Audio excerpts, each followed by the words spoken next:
Hey everybody, it's Jess from Market Street Stamps, and this week we are going to be making a card using the Happy Pumpkin set. It's a $5 set. It just came out last month, and it is perfect for Halloween, perfect to use as a gift or just to pick up for yourself for only $5. But we are going to take the pumpkin from the set and ink it up with Versamark ink, and then go ahead and create our own background paper. And this is one of my favorite techniques to do with stamps. And I love to use Versamark because it, will create that watercolor effect on any color of cardstock. And I always like to make my own background paper. So I'm just doing it totally random here. I'm going to be covering up a lot of the center portion of the card so I don't have to be too exact. But I'm just kind of going randomly around, masking off the top there with a Post-it so I could stamp one on top. Keeping it pretty simple. Now I'm going to ink up that pumpkin again using Memento ink, and I just have a scrap piece of white cardstock there. And I'm going to actually color it in using a couple of my favorite distress inks. Today I'm using Spiced Marmalade to color the body of the pumpkin, and then Peel Paint to color the little leaf at the top. So I've created a mask there of the pumpkin, and I'm going to just mask off the pumpkin part and just color in the leaf quickly there. And then I have a mask of the leaf, but I stuck it on there, but it didn't stick on there very good, and I didn't really need it because you can control it pretty well with your ink blending tool where the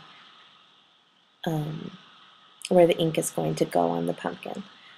So you can just go around in small circles and kind of ink up the area of the pumpkin. The more ink you use, the darker it will be. So I tried to concentrate mine more towards the top. I'm not quite sure how that worked out. Next, I cut out the eyes and mouth of the pumpkin using an X-Acto knife. It was really easy, but didn't take too many cuts. And I had a lot of white frayed edges, so I'm just going over them with my Memento marker. Now I want to create a background for the pumpkin so it looks like it's glowing on the inside. So I just inked up a scrap piece of paper with mustard seed distress ink, and I used a little circle punch there to fit that exactly behind it, and I'll just take some little adhesive there and go ahead and stick that on the back so it will look like it's glowing. Alright, now I die cut a couple of pieces from the My Mind's Eye Mischievous paper pack, and I die cut them using the Fancy Labels dies from Sizzix. And I'm going to stamp the Happy Halloween sentiment, that's still from that same Happy Pumpkin set, and I'm going to stamp that onto the smaller of the two die cuts there. And then I'm also taking that little bracket, and that is one of my favorite things to use to frame out sentiments, and that is actually from the Market Street set Simple Joys. It's a large sentiment set with tons of different sentiments in it that you can kind of pair up in different ways. It's a really cool set if you haven't checked it out. And I just inked the edges really quickly there of both of my labels, and I'm going to just mat them together there with a little adhesive.